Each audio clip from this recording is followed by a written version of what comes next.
What's up, everyone? This is Kurt coming back to you for the Lionshare Poker Academy.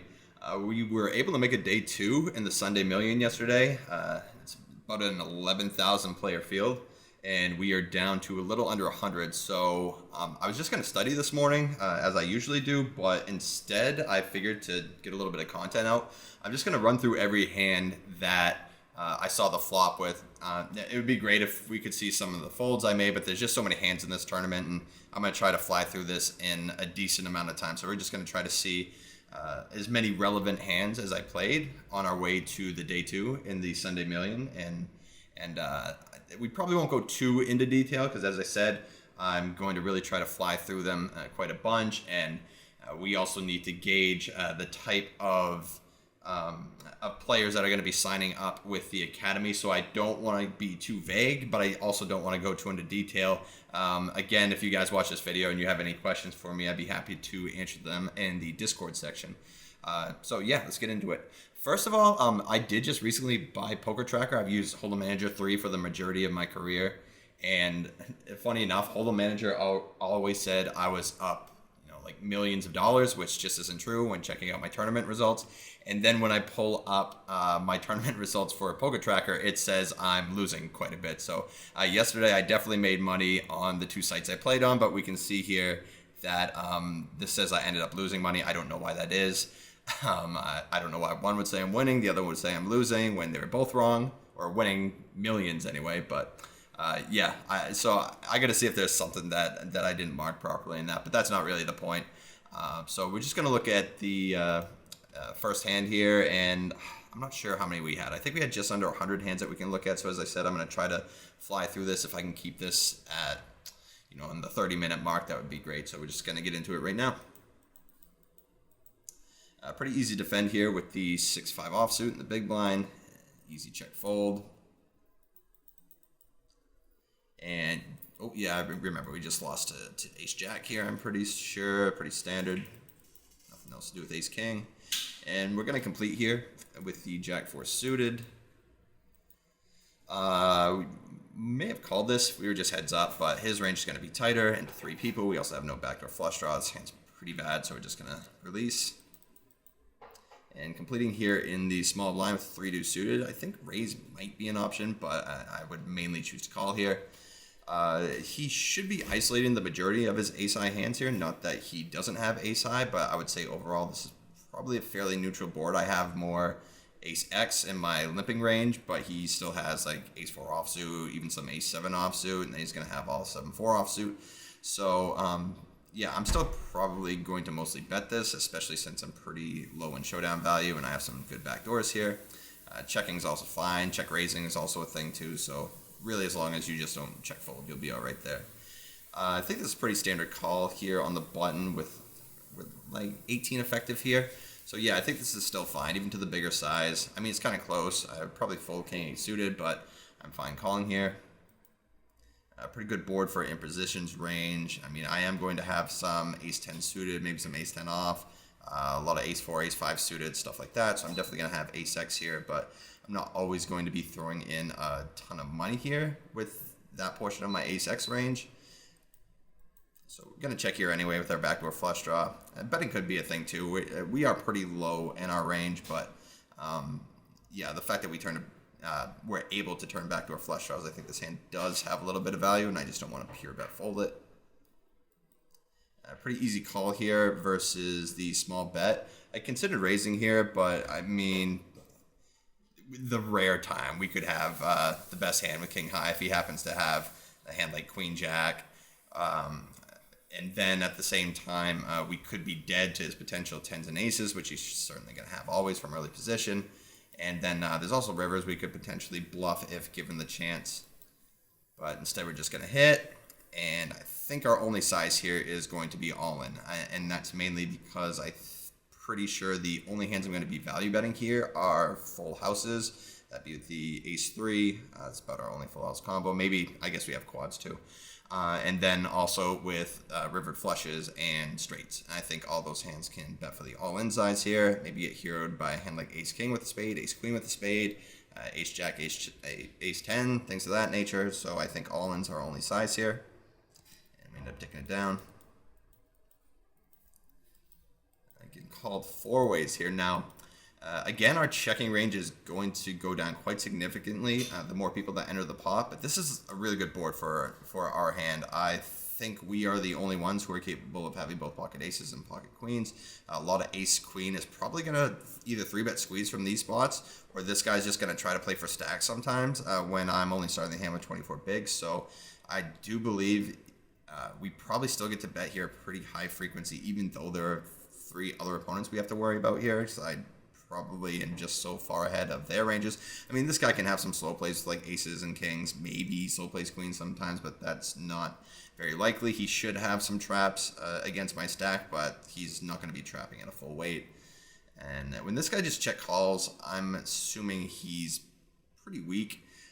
This is probably going to be, at best, I would say like ace-7 of clubs, or then he's going to probably check call with like queen jack of hearts, things of that nature, maybe even 4-3 of hearts. But he is not going to have many strong hands, I don't think, when he just check calls. And that being said, he should be check calling with the stronger hands, and that refers to me having such a large range advantage here. So if he happens to have a hand like ace-5, I think it would actually be a really good play if he just check called. That way, he does have some stronger hands in his check calling range. I won't ramble too much about that. This is an interesting turn. I figured whether or not I should just be ripping or maybe make it little around the half pot size so we can set up about half pot on the river. And then since this board is so open and we don't have a heart, and he's still probably going to call us off if he has like, you know, queen jack of hearts, maybe even a hand like 5-4 of hearts calls. So I think I decided I was going to jam here without having a heart in my hand, and probably would have bet smaller with a heart. So yeah, ended up jamming there. I think that's probably fine, although it's getting on the thin side. But since I think his range is probably weaker than it should be, I think our ace-10 is almost always ahead. So yeah, not thrilled one way or the other with that. I think I'm pretty happy about the way I played that though. This is getting close when he almost 3x's here, but you know, still gonna flick it in versus a perceived weaker opponent. Worst board ever for us. He should basically be checking 0 hands here. So when I see him check normally a spot, I would turn in a draw and decide to bet, but I just think his hand's going to be way too strong. Maybe he's slow playing some aces and kings when he shouldn't be. Even if he has pocket queens, he should just be betting full range because he has such a range advantage on this board. So yeah, I'm pretty much just in give up mode unless I hit something. Yeah, we see he has the queens, and I mean, we'll get into this in another video, but he should just be betting 100% of his range on this board, regardless of his hand. So I won't talk too much about that, but I think a very clear mistake by our opponent there. And I think we jammed here with the queen jack, and this is our first luckiest moment of the tournament. I think this hand does both. When our opponent makes it a little bit bigger here, I think I decided I wanted to jam because we're getting a worse price on a call. I think it's EVs are very similar between the two, just don't fold. And we suck out versus kings. And here I think I decided to min raise here because I don't really want to induce somebody else to call behind. I mean, it would be fine with this hand, honestly, but we're pretty ahead of this guy's range, and I do kind of want to isolate. So, wow. Oh yeah. Oh, there are bounties. I completely forgot about this. Yeah, there's bounties up for grab here, and I actually think this player had more than starting bounty, which incentivized me even more to do this. I still think this is probably too many chips in hindsight to be doing this with, but we only have 2 other opponents behind us. It actually wouldn't be terrible if I just made it 4K and then happened to call off one of these shoves, because I can also be isolating pretty wide here for this bounty. I'm not going to want to do this with, you know, aces, kings, queens, stronger hands like this. So I'm going to want to ISO to a smaller size and then maybe just go all in with, say, my ace, king off, my pocket nines, hands that are doing pretty well when they're called, but also are fine if they just get folds by other players. So anyway, I think this is probably slightly too much, but it's whatever. It's not that big of a deal, I guess. I suppose I did know that there were re-entries at hand too, so that may have played into my decision, but definitely don't think that was the best play. Now, opening queens here, I mean, you guys heard me say before how I would be range betting on a board like this, regardless of my hand, because we have such a range advantage. But again, when there are multiple players in the pot, we are not going to have as much equity in the hand as we would had we just been playing heads up against this player in the big blind. So I am going to develop a checking range even on these boards that are a little bit better for us. And pretty easy fold versus a half pot size. I mean, even with the Queen of Hearts, we're blocking draws he could have with the Queen Jack, Queen 10 of Hearts, as well as a club. So this is really, if we were going to consider check calling with queens here, this would be the worst option. Pretty standard fold, I would say there, though. So we get called by the small blind here. We're about 40 effective. And again, I won't dive too deeply into this, but when the small blind calls, we can't just necessarily bet every hand in our range, or at least as aggressively as I tend to do had the big blind call, because in the small blind, his range is going to be not even as far as wide as the big blind's calling range. So this guy's going to be weighted to more suited connectors, good broadways, suited broadways, and some some ace-5 suited things of this nature. He's not going to be completing with like the 9-6 of clubs like the big blind should be doing. So therefore, we're not able to bet the majority of our range. And I'd say this board is a little on the wet side. I certainly wouldn't want to be betting for range here.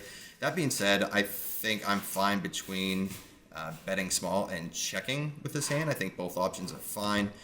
Since I am raising from early position, my range is going to be pretty strong. So I think I can just get away with a small bet here pretty easily. Although I did check, I'm a little surprised to see that. I don't mind this at all. I'm pretty sure the solver would mostly have us checking, but the EVs between checking and betting small are pretty even here. And just to simplify my strategy against unknown players, I'm usually betting such a high frequency on the flop. Again, that doesn't apply to a small blind, but I think we might be able to get away with it on this board. And this is kind of why it's good to be checking with the sixes in the spot sometimes, because this turn card is very much better for out of positions range. He's going to have some 6-7. He's going to be calling with diamonds. Even a hand like 10-8 suited might complete here. He's going to have full weight pocket 8s, and he still has pocket 5s, pocket 4s, even some pocket 10s. So once we check, our equity goes down quite a bit, and the board's just becoming better for small blind anyway. But as you can see, we are picking up some equity with the gut shot straight draw and the flush out if we are not ahead right now. We can certainly call any bet on the turn. I mean, it would get close if he bet like 4K or 4,500 here. I might just find a hero fold because I don't think these guys are finding the appropriate overbet bluffs with the bluffing part of their region, and they're just going to be more value heavy. So probably would have given it up for if he had bet like 4K, but if he's going to bet like 2K to 2,200, I would probably still flick it in here. And then we're going to keep checking here. I don't see a lot that our hand is going to be getting value from. And at the same time, I don't think our hand is strong enough to be betting for value. So that usually equals into a check. And again, this is a board I would expect small blind to bet quite a bit. I mean, big blind should have more 6x than the small blind, I guess, but he's still going to have his 6-5s, his 7-6, maybe even some ace-6 suited. But the point is, we are not going to have almost any 6x in our opening range. I mean, I guess the only hands are going to be pocket 6s and ace-6 suited.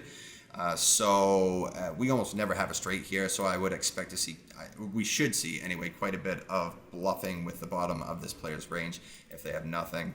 And he checks again, and I'm not sure what I wanted to do with my bet size here, because I think we can have two sizes here. I think we could bet a hand like pocket 7s for, I don't think I want to overbet here. Maybe overbet would be fine though. The thing is, we're going to be pretty polarized here because for one, I don't have much 10x in my range.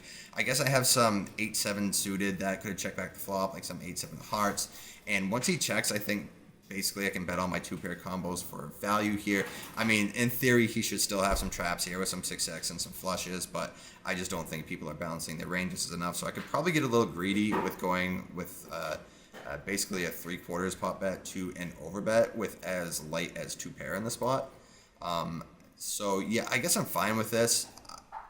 We are still kind of capped to flushes. I'm going to have some flush draws that check back the flop here, but the majority of my flush draws are going to be betting. So, but I also think with the 6 of diamonds here, it's less likely that this guy has a hand like 7-6 of diamonds or ace-6 of diamonds. So it's less likely that we're going to run into a flush the few times he's trapping. I mean, this isn't such a big deal anyway. 3/4 is fine, but I think we could have potentially overbet in this spot as well. And again, this was for a bounty. I think this player was about 15 big blinds deep when you equate the bounty into the situation. So Yeah, I decided to go with it here. This would be a call for 15 big blinds anyway. And we hold versus the ace-4.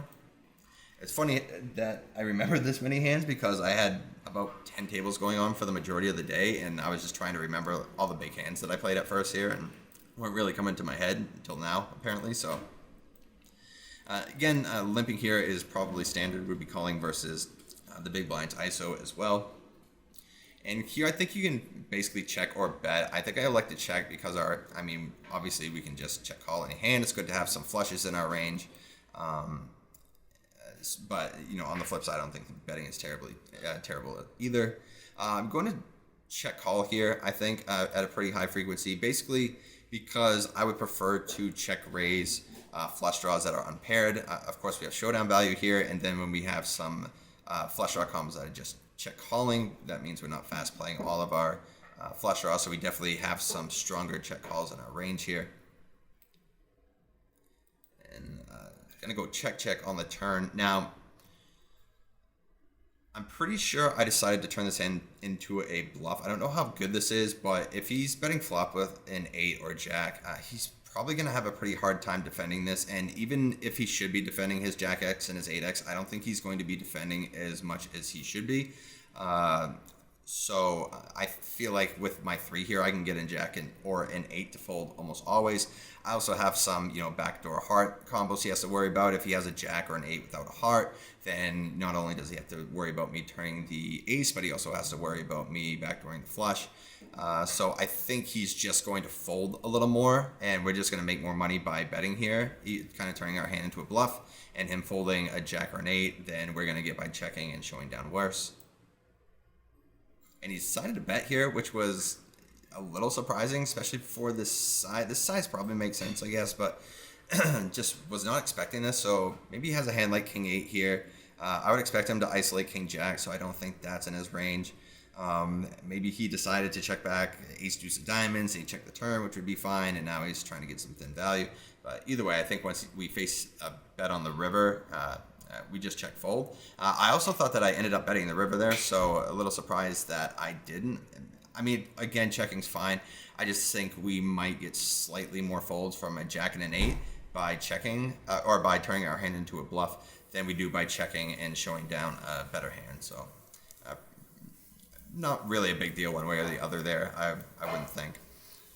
Here I think we're basically going to be pure calling the pocket 9s versus early position, about 40 bigs deep. Flop a monster. He bets a little bit on the bigger side. Now, when he's betting bigger, that means our raising frequencies are going to go down, because the bigger he bets, the more he's polarizing his range. So he should have stronger hands and stronger bluffs in his range when he sizes up a little bit. I mean, half pot's not huge, but it's leaning towards the bigger side. So I'm basically going to play close to a pure call strategy here. Especially on such a dry board here too. I don't think there's any need to really be trying to put more money in. We can easily get the money in on 2 more streets here. And just going to continue to call because there's no river that we're going to be folding to, especially when we make quads on the river. Nothing to do but jam when we're check to, and he ends up folding. So I'm just assuming that he had a hand like King Jack, King 10, Jack 10, maybe a hand like Ace 5 of spades that just gave up. So yeah. Unfortunate we don't get the money, but we still win a pretty big pot. And this board, I think, is pretty close, but we can still bet a pretty high frequency, I think. So we can probably mix sizes here as well because the board is pretty wet. I don't think this hand in particular wants to put in a ton of money. I mean, we do have 2 overcards, to a 9 or a 6, and we can backdoor straight draws and flush draws. So I think I'm probably just not going to have much of a checking range here and choose between the small and the big size. Small size seems appropriate here, and we get punished for it. So nice hand by our opponent. And pretty good flop for our hand, and a decent one for our range here. Again, if I think we have a fairly strong range advantage here, I'm just going to bet often for the small size. Again, I don't want to get too much into that. I will do a separate video later for you guys about this topic. We're just going to get to check fold here. And this is a pretty bad board for, I mean, had this guy checked, I would say we would have a pretty high check range on this board. This is going to be one of the few flops that a big blind will have almost as much equity as us. I'm not sure if they have more slightly. I'd say if this was like a 6, 7, 8 board, this might be one of the few times that out of position may actually have more equity than the in position player.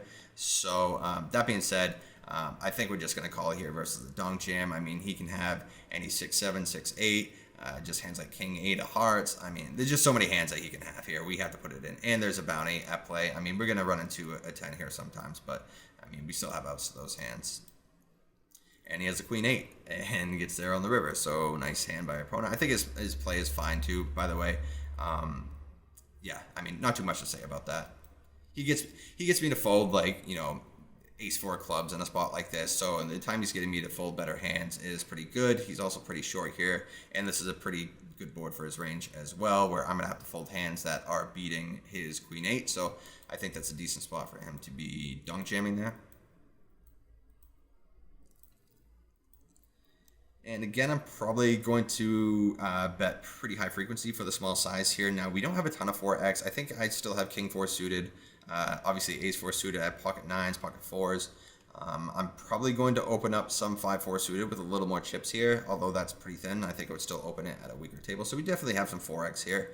And other than the 4 and the flush draw, this board is pretty dry. So again, just going to go with the high frequency small c bet. And defending here multi-way with the 8-7 and flopping okay. So this is actually probably closer than it looks. I think without a heart, this is a much worse call than it appears, especially when we have a fairly decent size bet here on the flop. We could be dead to our heart outs here. So I'm not sure if this is a pure continue. It probably mixes, but I think everyone's instinct would probably just be to, I mean, there's nothing else you can do but just flick it in here. But I do think this is closer than it looks on the flop. We did go for the call anyway. Turn the second, third nuts. I don't know which one. We got a straight. So good hand. And we're not folding when we have a straight. And this guy overplays kings a little bit. And we're going to take the pot down. I think the bounty also equates into it. I think both players had a pretty big bounty in that spot. I can't remember if we covered the other guy, but I know we at least covered the guy we ended up busting. So that's a little extra incentive to continue versus a flop bet. And with the, I mean, this is close just for chips, but when you put the bounty on top, he probably has less than 10 big blinds here. And when we're raise calling this spot and opponent has only 10 big blinds, with the math, we are going to get the price to call basically any 2 cards here. So with the bounty on top of this becomes a very easy call, and we lose to ace jack. So this is close too. I think I was contemplating between jamming and calling here. I think this might be, like, it feels thin jamming, but it feels tight just calling. In that case, and this player is a better player too. So that being said, maybe it's slightly better to be jamming. But we also have position here, and I think his bounty was a little on the smaller side too, so I wasn't so thrilled to be getting it in a spot that I thought was maybe kind of thin. Like, I think if he's in the low jack and the hijack, this is a snap get in, but for a middle position, I think I want to be a tad bit tighter. I also think this player in the big blind had a fairly big bounty here, so I thought he might be raising a little wider than normal just to play a pot with this guy, but either way, it's kind of whatever. I don't think there's a whole lot you can do wrong here. And again, this player has a pretty big bounty. He can still have some king, queen, and pocket 10s, pocket 9s that we're doing pretty well against. And this is why I remembered that this guy might have been going for it, because I'm assuming that he's probably going to isolate basically the majority of his opening range to try to play for this guy's bounty. I'm not going to have a super strong range here. I mean, I'm going to have some traps, and then I'm going to have hands like this that are probably good enough to call off versus a jam. Now, yeah, so I did figure that this guy's range is probably a little tighter than this guy's range. So that being said, I'm in decent shape versus this range, but I actually think I'm in pretty great shape versus this range. So even if I lose this pot, I'm still ahead of this guy's range here, and I'll basically end up breaking even since this guy has 10k more than him. And then again, it's just a good spot to go for 2 bounties when I have close to the top of my flatting range here, so I actually called here pretty quickly. And he had pocket fives in middle position and pocket eights in the big blind. We were lucky enough to scoop that one. I think that was a pretty nice bounty spot. Just gonna check how long we've been going for. 25 minutes. Probably need to speed it up a little bit here. And pretty easy call here. Gonna call any two that we open versus 7.5 bigs. I think we ended up winning. Gonna be flatting here 100% with the pocket sixes. Versus a small bet, I think I need to continue with the six of clubs. I mean, he can be betting this board pretty wide. It's a pretty good board for his range, but we're going to have to defend some hands that are a little on the weaker side versus smaller sizes. So we would probably fold here without the club, but with the club, I'm going to call. Our hand could still be good, and then if it's not, we could potentially turn it into a bluff on later streets. As I contemplated doing here, we do have full weight ace jack, although we might choose to raise ace jack on the flop a little bit, so we probably mix our decision to raise and call with ace jack. We have king jack full weight. We also have queen 10 suited full weight, so we do have some semblance of the nuts, but he also has all these hands too. So I was pretty close between checking or betting. I think I like betting a little more than checking because we should be able to fold. Like if he was c-betting a hand like, let's say Jack 9, just because it's good for his range, I would be fine with him doing that. I think we get him to fold these hands on the turn. Also, if he has a hand like King 10, we might be able to fold him off with a little bit of pressure here. Not on the turn, but definitely by the river. And I had planned on bluffing a club if a club fell and he checked to us, but obviously when we just river the nuts, our decision gets pretty easy here.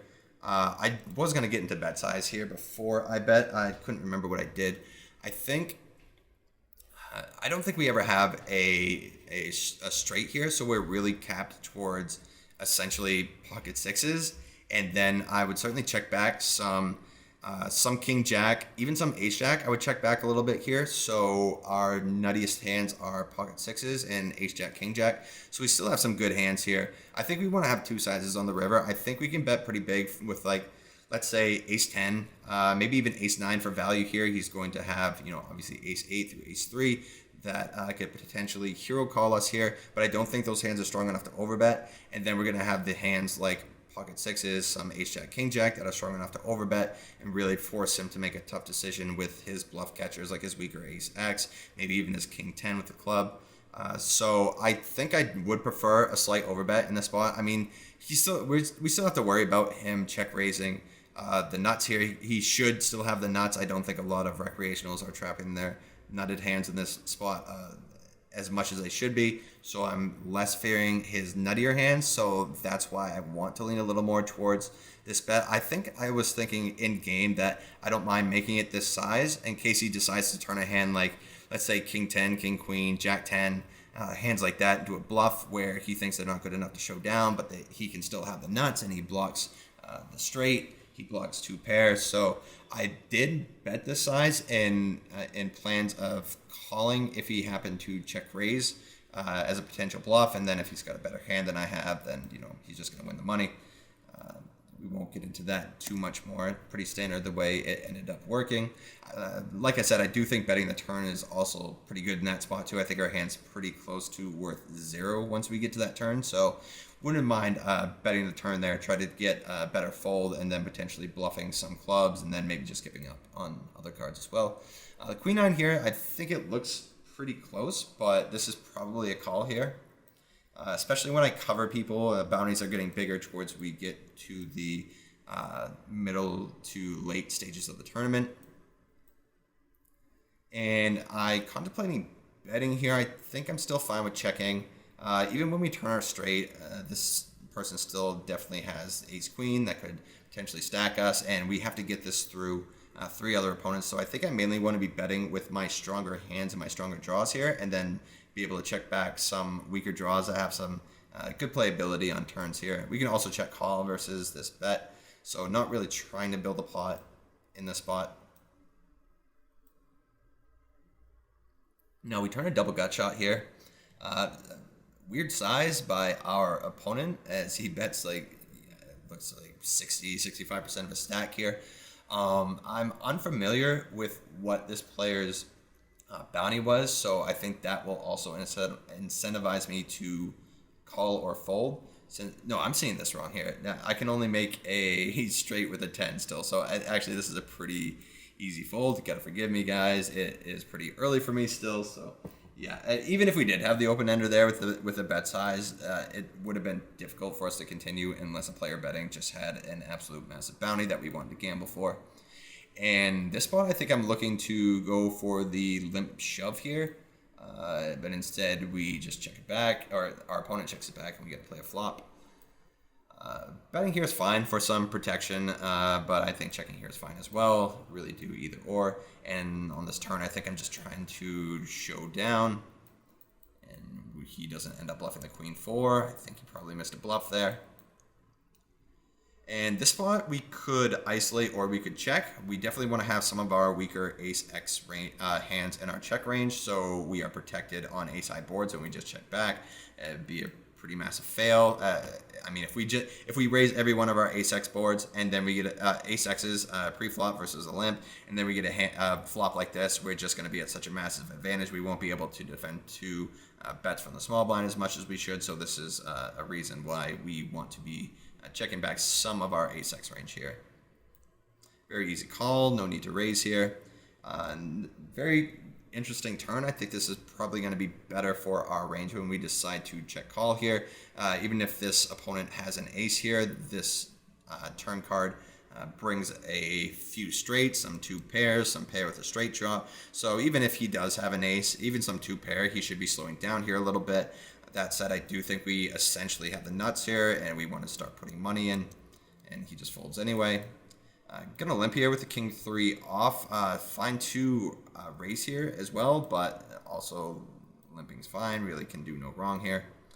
And yeah, I think we can flick it in here. He's still gonna call us with a deuce. He's gonna call with worse 3x here, and he's gonna hero call some of his ace-x that decided to just check as well. And we get a call from the queen high, so got a little bit of value there. Getting called by the small blind here. Again, this does look like I could probably bet here quite often, but his range here is going to be composed of a lot of Jack 9 suited, Jack 10, Queen 8, King 8, King 9 suited. So I do think even if he doesn't have a pair here or a second pair or anything like that, he's going to have some hands, a lot of suited hands here as well that are going to have some backdoor potential. So I don't think I can just bet this 100%. I also don't mind having this in my check range. We can check an open ender with a 6 or a 9, and then we can also just call some bets on the turn. This is a pretty bad turn card for us, I would say, and we just have to end up folding. Pretty good board for our range, I would say here. I think checking is fine as well, but betting small is certainly fine. When I just have more chips than my opponent and just have a lot of chips in general, I'm going to be betting a little more often than I normally would. We get the call. He's going to be floating here. He should be floating with like Queen Jack of Hearts and maybe even some Ace 4 diamonds if you want to get really thin here. So definitely going to get called fairly wide, especially in a spot where he probably perceives me to be betting a pretty high frequency. And then on this 10, I think I contemplated block betting here, which I still think is fine. He's, as I said, he's still going to have those, let's say the Ace 5. He's going to have some pocket 4s, maybe some Ace 6 of hearts that would be probably a little thin of a call from him pre-flop, but certainly a possibility. And he's also going to have pocket 7, so we do get some better hands to call when we block here. It looks like we ended up checking. I'm also fine with checking here because we want to have some of these middling hands to play in our check call range, so we don't have to just, so our range is strong enough to be defending had he decide to either bet a little thinly for value or turn his hand to a bluff. He just ends up checking, and he had the Ace 5, so yeah, we would have got called by a small bet in that spot, but certainly fine with checking as well. And this spot, I think we had some pretty big bounties here. Also, we're fairly close to the button. I mean, I've got a lot of chips. This is a thin call anyway, but again, when we're playing for bounties and we have everybody covered, I think these hands go up quite a bit in value. And pretty easy fold when we see this bet into 3 other opponents from villain. Very easy call here with the ace king. We lose the pocket eights. And this is close. I think this is probably mostly a defend here. We want to be defending the majority of our suited hands in the big blind here. And facing a pretty big bet here. I think this is a good bet size from our opponent. I think our only play is to check call.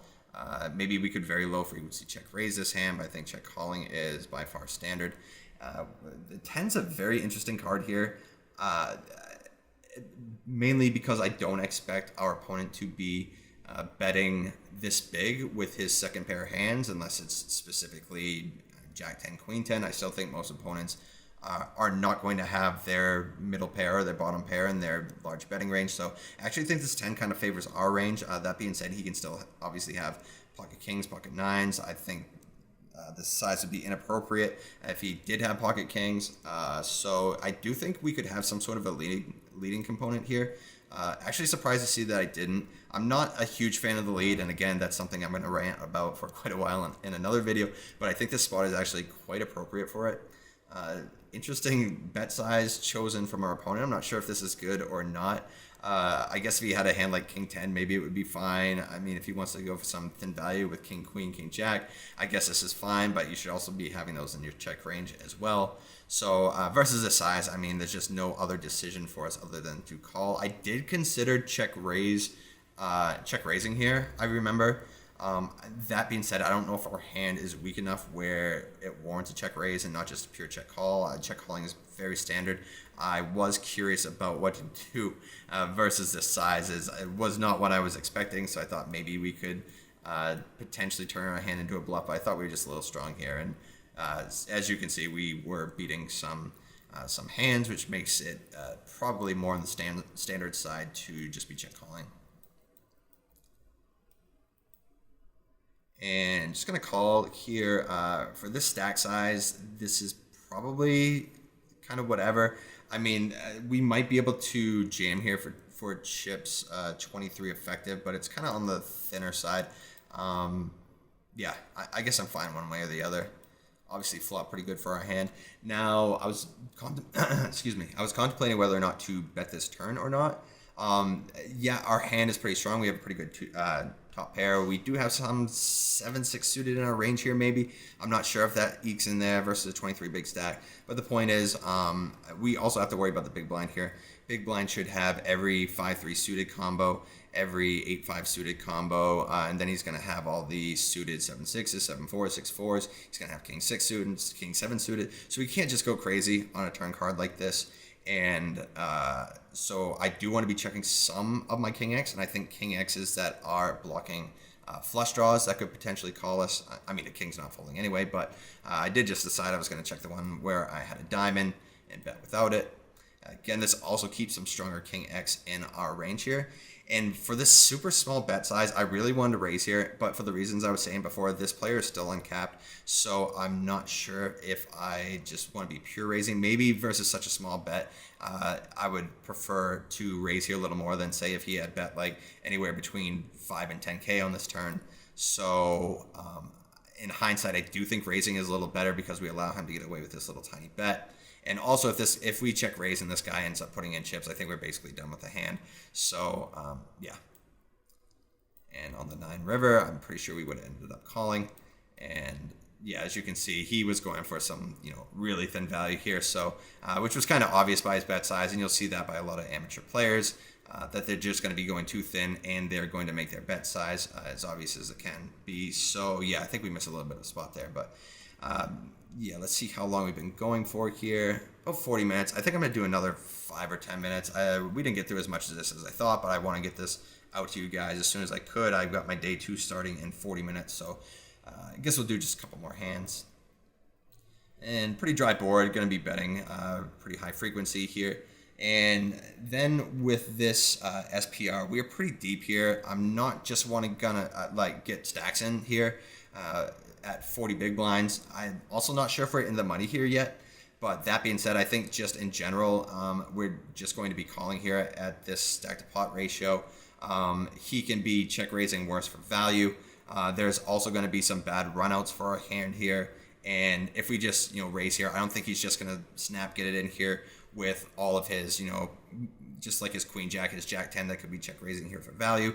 And it certainly should be versus a small bet size. And then at the same time, when we raise here, we just fold out like all of his bluffs, his queen eights, his 8-7s, like a lot of his weaker hands. We want to keep those in his range here. So I think we're just going to be pretty much pure calling with this hand strength. Actually a pretty decent turn for us, unless he decided to call with 9-4 suited or jack 9. I expect him to check back this turn quite often, but I also don't expect him to have a lot of 9x in his check raise range. I mean, he can have some low frequency 10-9 here to check raise, maybe some 9-8 with clubs to check raise here, but it's certainly going to be more standard that he's check calling with his 9x and he is check raising. So I'm feeling even more confident about my hand in this particular spot when he checks. That being said, I do still expect him to have full weight jack 9, even some 9-4 that he should be checking here a little bit. You can also check the pocket 4s here a little bit too, although I do expect pocket 4s to just be jamming on me even a fair amount at 40 big blind, button versus big blind, so maybe he doesn't have that hand all the time. And I decided to check here, and this is mainly because if he did end up check raising any sort of diamond draw, I'm not as afraid of those as I am blocking his potential diamonds. So I would be a little more incentivized to bet without the diamond, as he's going to have more flush draws that he's either going to play aggressively or decide to check call with.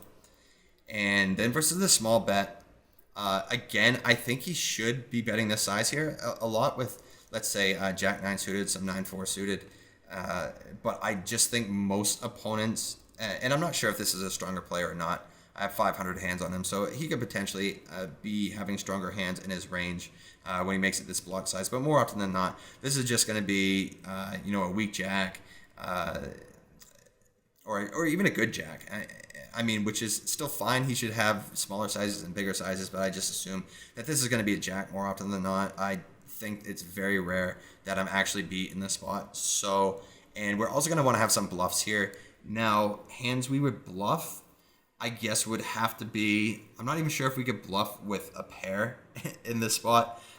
Maybe sometime, because like, I guess ace 4 has some showdown value here. So I think I would still mostly call the ace 4. With ace 4, we also don't block any of his potential bluffs that he could have. So I think ace 4 makes like a decent calling hand. So I guess the bluffs we would have to have are just going to be straight up like 10-8, 8-7, maybe some queen 10, king 10 here.